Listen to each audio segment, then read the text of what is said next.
Hello there. Today I wanted to review a classic, so I reached into the vault and pulled out the renowned film 12 Angry Men. It's a drama from 1957 that's based on a show of the same name by the same writer, Reginald Rose. The movie was directed by Sidney Lumet and stars an ensemble cast including Henry Fonda, Lee J. Cobb, Ed Begley, E.G. Marshall, and Jack Warden. The film revolves around the contentious deliberations of 12 male jurors after a seemingly open and shut murder trial. 11 of the men think the young man is guilty and they're ready to convict when the lone dissenter stands up and asks to review the evidence. As the dissenter argues against the evidence, each of the men takes a turn at convincing him. As they argue over the evidence, they bring up anecdotes and different bits of relevant information, and end up in fights over personal philosophies. We see each of the 12 jurors get a chance to speak and develop their characters a bit. Each of them is a unique person with a different background. There are all kinds of clashing and complementary personalities in the room. The story unfolds in an easy-to-follow manner, with details of the case being set out clearly and early. Then as the details are brought up one by one, a character will go over the detail again, say why it's relevant, and offer a challenge to it.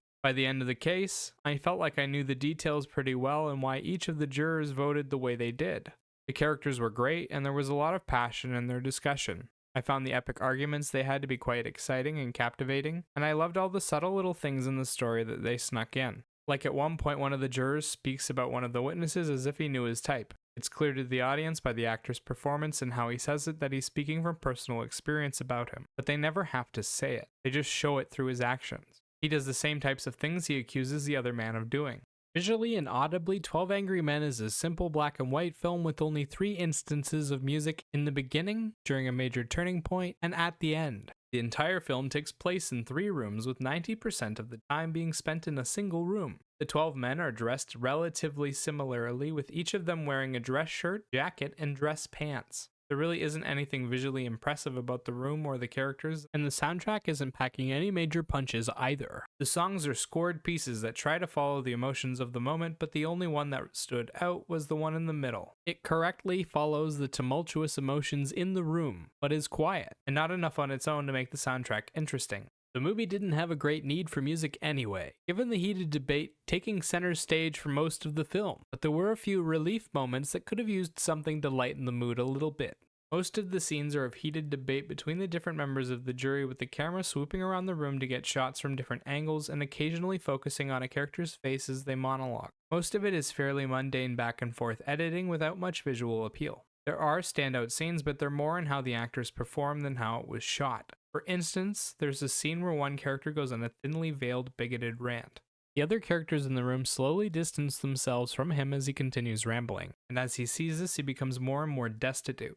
It's a powerful scene of this man realizing what an unlikable person he is and being forced to reckon with how vile he appears to others. Seeing the weight crush him and the actor portray it perfectly on screen was fantastic. One thing I did find stand out about the film's production was the sound of a thunderstorm throughout the second half of the film. In the story, it starts to rain outside, and then from that point on, all of the dialogue has the sound of rain in behind it. Sometimes it's loud enough to force the actors to shout, and at others it's a smooth patter against the windows. It provides an interesting ambiance, but also conflicts with hearing the dialogue at different points. It's also constant from the time it starts until the end of the film. It definitely felt like a weird artistic choice to keep it in.